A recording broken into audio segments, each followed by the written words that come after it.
Let's talk about something you probably never noticed, or maybe you did, but didn't know the reason why. Why did Hazel Burke, the lovable live-in maid played by Shirley Booth on the 1960s sitcom Hazel, never speak in what people would call proper grammar? She'd say things like, "Ain't nobody gonna tell me how to cook," or "I done told you 3 times." And yet, she was totally lovable, totally confident, and completely in charge of that household. So what was the deal? It wasn't an accident. It wasn't sloppy writing. It was actually a very clever part of her character. And it tells us a lot about the time, the audience, and why Hazel was such a standout. First, think about who Hazel was supposed to be. She wasn't written as some prim and polished governess or a refined lady's maid. She was a working class woman, a housekeeper who had lived real life and knew more than the people she worked for.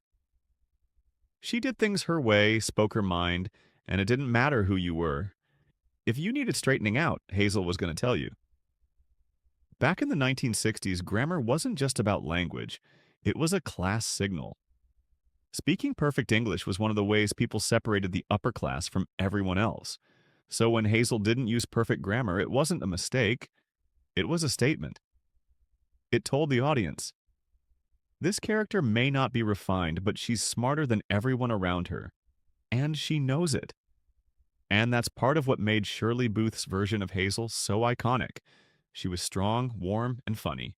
But most importantly, she was real. She spoke the way a lot of working-class women actually spoke. She wasn't pretending, and audiences saw themselves in her. Now imagine if Hazel had spoken like she graduated from finishing school.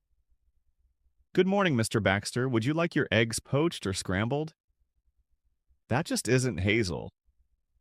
Hazel says what she thinks. She moves fast. She's got things to do, and she doesn't waste time dressing up her words when she's already got life figured out. Her grammar was part of her charm, part of what made millions of people fall in love with her. There's also something else. Back then, TV was a world of perfect people. Perfect families, perfect clothes, even perfect houses. Hazel was one of the first characters who broke that. She reminded everyone that you could be imperfect and still be the star. You could be rough around the edges, but still be the heart of the home. Her language made her more human, more relatable, and it made her funny too. And let's be real, the Baxter family needed Hazel more than Hazel needed them. They may have been the ones signing her paycheck, but Hazel was the emotional center of that house. She didn't just clean the floors, she cleaned up their lives. So even if she didn't say things like, "I have already told you," she still had the last word.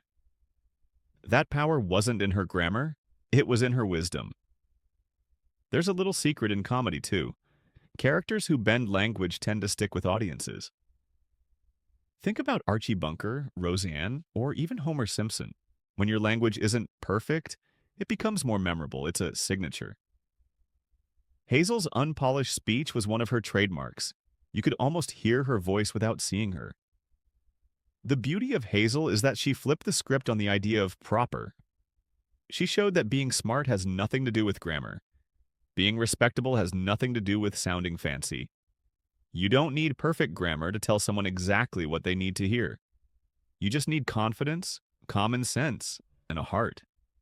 And that's why Hazel's character has lasted long after black and white TVs disappeared. Hazel Burke kept shining. Because she sounded like a real person, one you'd actually want in your corner, one who might look you in the eye and say, "You best leave that to me, I know what I'm doing." So the next time you hear Hazel say something incorrect, remember, it wasn't just cute, it wasn't just funny. It was one of the smartest choices the show ever made. Hazel spoke her language, and she owned it, and we loved her for it. Hazel shows us something true. It's not how you say it. It's what you say and how you make people feel. And what Hazel made us feel was simple, safe, understood, and at home.